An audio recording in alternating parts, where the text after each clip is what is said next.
I'm Nicole Holcomb, attorney by day and podcaster by night, a former educator, school counselor, and administrator, and mom to a 9-year-old daughter with dyslexia, who loves all things Harry Potter, Minecraft, and science. A few years ago, she was identified with dyslexia, and our life seemed to turn upside down for a while, quite literally. I created the Dyslexia Mom Life podcast to help you navigate the upside down journey of dyslexia. You got this. If you're wanting to thrive as a mom in this dyslexia journey, then you're in the right place. Let's get started. You are listening to the Dyslexia Mom Life Podcast, episode 30. I'm your host, Nicole Holcomb, and today on the show, I'm going to be talking about mom guilt and how to beat it. So I'll tell you a story. So last night, I decided I would take a few minutes out of my day, have a hot bath, and just relax with a good book. That was my idea of a relaxing evening and kind of just recharging myself. It was Thursday night, and I had been working a schedule of where I worked 4 10-hour days at my law job. That way I had Fridays off to work on the podcast. I'd been working on the podcast, at lunch and at evenings. Not to mention that during the week I'd been, running our household, figuring out our budget for December, ordering Christmas gifts to be delivered, helping my daughter with homework, and making sure that our elf peppermint had the best location. Every day, right, is an essential. It'd been a busy week, but that's pretty typical, right? Pretty typical for us moms.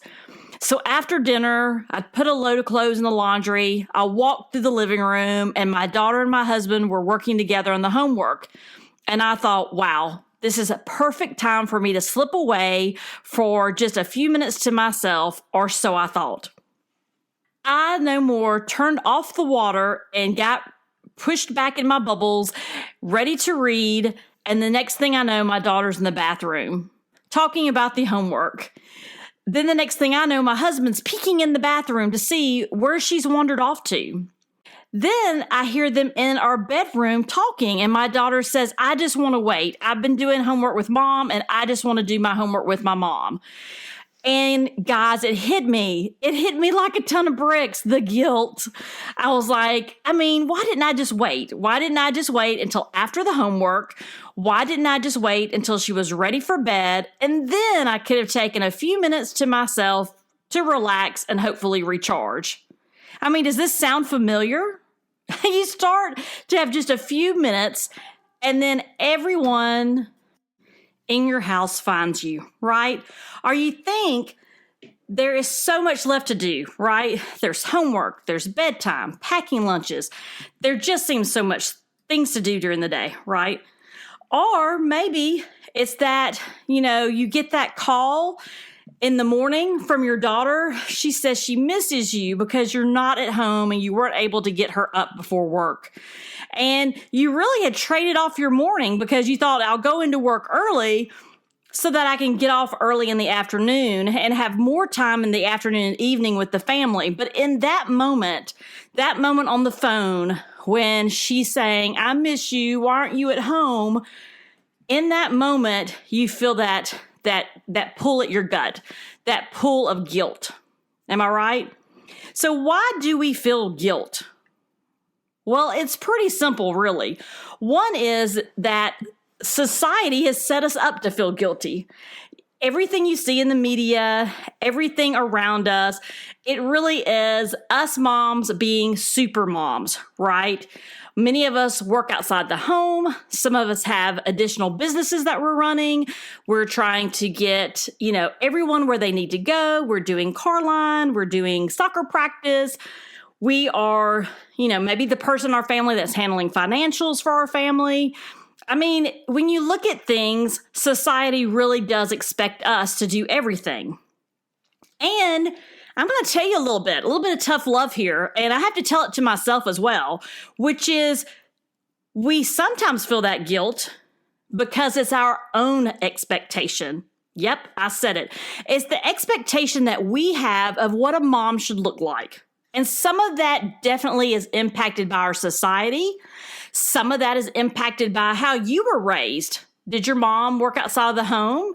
Was your mom in the home? What type of things did mom do? Did she share responsibilities with her partner? Did they work together, or did mom do everything in your household? And then how do you see yourself? What do you see yourself doing as far as how you raise your kids and what you want them to see you doing and what kind of role model you want to be? So some of it is definitely society, and a lot of it is our own expectations on ourselves. Our own expectations to do it all, to do it right, and to really just be that perfect parent. Well, are you tired of feeling that guilt? I know I have been for a long time, and I've been working on it. So let's change it for you. These are the steps that you could take. One is, the first thing you have to do is you have to catch it, okay? So what I mean by that, the next time you feel that guilt for letting someone else in the household help with homework while you take a few minutes to yourself after a very long day, it's okay. But you might feel that little twinge of guilt, or the phone call from your child saying, "Why didn't you pick me up from school today? I thought you were going to be there," right? Or maybe it's that you've got to go take care of an ill relative and you're not able to be there after school because you've got something else going on, right? And our children don't understand that. It is very hard to have a conversation with a 9-year-old to explain to her what it is you need to do, right? So the first piece of changing the script on feeling guilty, feeling that mom guilt, is first you're going to have to catch it. You're going to have to catch it when it starts happening. You're going to have to acknowledge it. You're going to have to say, okay, I hear you. And then you're going to have to change your thoughts. Okay. So yeah, this is a bit of work because you could just sit in it, right? And we've all been there. You could just sit in it and feel guilty because you can't do it all. And you know what? You can't, right? And we don't ask for help. So that first piece is catching yourself, feeling the guilt, acknowledging I feel guilty, and then changing your thoughts to yourself. So this is going to take a little self-talk, which is, I know I feel guilty right now. That's okay. But I really have got to be here to, take my mother to the doctor. And so right now I just can't be there. And that's going to be okay, right? You got to tell yourself, it's okay. I'm doing the best that I can do. Instead of just being absorbed with that guilt and then it ruining the rest of your day, right? Maybe even the rest of your week.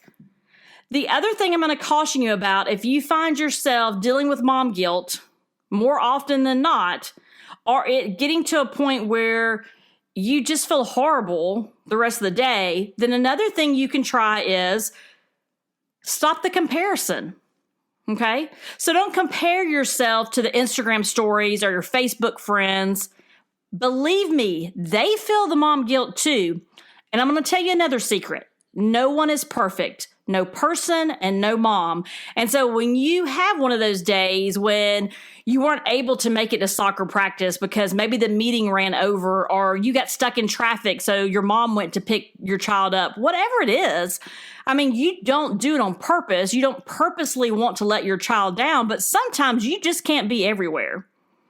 It happens to everybody. But you're not going to see that in your Instagram feeds. You're not going to see that. Sometimes you will see on Facebook people being realistic. But most of the time, me included and you included, we put on Instagram and Facebook the things that we want people to see, the good things that we're doing, the fun we're having with our family.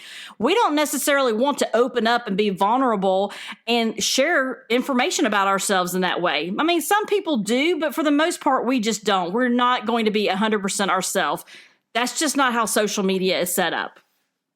So if you're having one of those days, then you might just need to unplug from that. First of all, if you find yourself comparing yourself to others, you might need to take a little break. Take a break from social for a couple of days. See how you feel. If you're having a day where you already feel the guilt, you probably don't want to get on Instagram that night and see all these perfect families. Okay? Again, not reality. The other thing you can do is just let it go.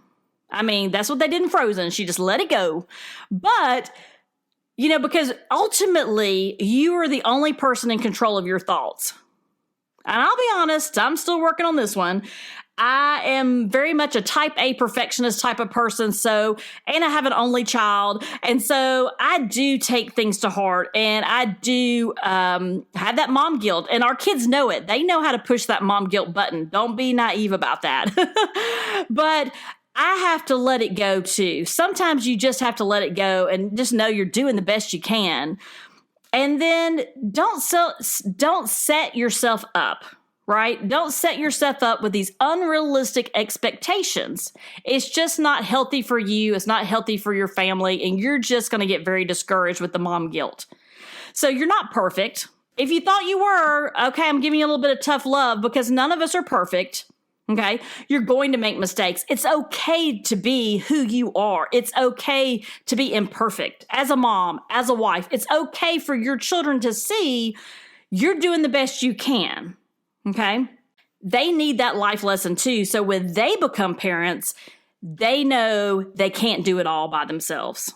And, you also, the last piece I would tell you here on some of these tips for mom guilt is, and this happens to most of us, is when we become a mom, many times we disappear. Did you hear me? Sometimes we just disappear. And what I mean by that is your identity sometimes gets so wrapped up in your child, especially for us that are parenting children with differences, right? You're parenting a child or children with dyslexia. And so you may feel the need to be perfect or to always be available, always be present. It's just not realistic. Okay. And so it may be that, and again, raising my hand, once you become a mom, some people are great about this. They keep their own identity. They continue to have their lunch date with their friends. They continue to do the civic things that they do, and they're able to keep their own identity. So my point is reminding you didn't disappear when you became a mom. But right now it may feel like it. So you have to start flipping the script on that and start making time for yourself and the things that are important for you as a person, and not let that mom guilt you into not being the person that you are. So what are you going to do today? You're going to start today. The next time you feel mom guilt sneaking in on your day, this is what you're going to do. Okay. You're going to take a couple deep breaths. It's amazing what can happen with a couple of deep breaths. So breathing in and breathing out. Do that for several minutes. Just give your brain some oxygen, and it will give you a little clarity. I mean, seriously, it works, I promise. And then you have to think about, is this really something that I should be concerned about? Is it going to matter later today? Is it going to matter tomorrow? Is it going to matter next week or next year? And if it is, then definitely change whatever's going on in the moment. If not, which is 99.9% of the time, if it's something that is just happened and your child's upset about it, but you've got to be where you are, take another deep breath and say to your child, I love you, but right now this is where I need to be. And then you have to let it go. Don't live there all day. And again, raising my hand, because there's been many times before the pandemic. Right now I'm working 100% from home in my law job, but there have been times when I went to work and was there at 6:30 a.m. so that I could get off in the afternoon and get home and be home to do homework and have family time and not get stuck in the Atlanta traffic trying to get home in the afternoon. So I'd go to work really early. I'd be there at my desk at 6:30. And my daughter would call me every morning, and I would say good morning and check in on her. And many times I would get off the phone feeling horrible. I will be honest. I thought, why in the world am I doing this? But I had to have a job, right? I've got to pay our bills. There's just things I've got to do. And so I had to go to work. But she's 9, like I said earlier. So she doesn't understand, well, I'm doing this because later on this afternoon, I'll be home before 6 because I'm going to leave at 3 or 3:30, right? So, but there was many mornings that then I started my day with that mom guilt. Some days I just, in the pit of my stomach, I just felt horrible. And there was no reason to, because the minute she got off the phone with me, she was fine. She was just letting me know she loved me and she missed me. That's really all she meant to tell me, right? So in that moment, you're going to take a deep breath. again, and you're going to say, I love you, but right now this is where I need to be. And then you're going to let it go. Okay. And if you need to, for some people, what's helpful too is if you're a person that likes to journal, then maybe you just take a couple, 5-10 minutes and journal out your thoughts. And then just leave it there and be done with it. If you're a person that you have a very strong faith, then take a few minutes and say a prayer and then let it go. And another piece you may want to strongly consider is you may want to take a break from social media that night and be present with your family when you get home. It's not a balance. It's just being present in that moment. And in that moment, you're present wherever you are. But when you get home, then you're present with your family. So it may be that if you think it's going to make you feel worse to see all those, Facebook posts and Instagram posts and Twitter posts about other people, this may just be a night that you're not able to push that off to the side. Okay. And that's okay. So that's the last piece that you're going to do. So have a great week. And I want you to remember, you got this. You are an amazing mom, and you have to let go of the mom guilt. And when you do, it is going to feel amazing. So thanks for listening today. And I just want to say the best thank you that you could give me right now is to share this episode with a friend. You can actually, in most podcast apps, there's like a little icon button that looks like some of them is like a little arrow, but you'll see it on there. It's like a share button. You can share a particular episode. You can email it to a friend. You can share it on social. Or, if you want to, you can just leave a review, especially if you listen through Apple Podcasts. And then that way, other moms who find this podcast will know that it's valuable and it's valuable to you. So that's the biggest thank you that you could give me today.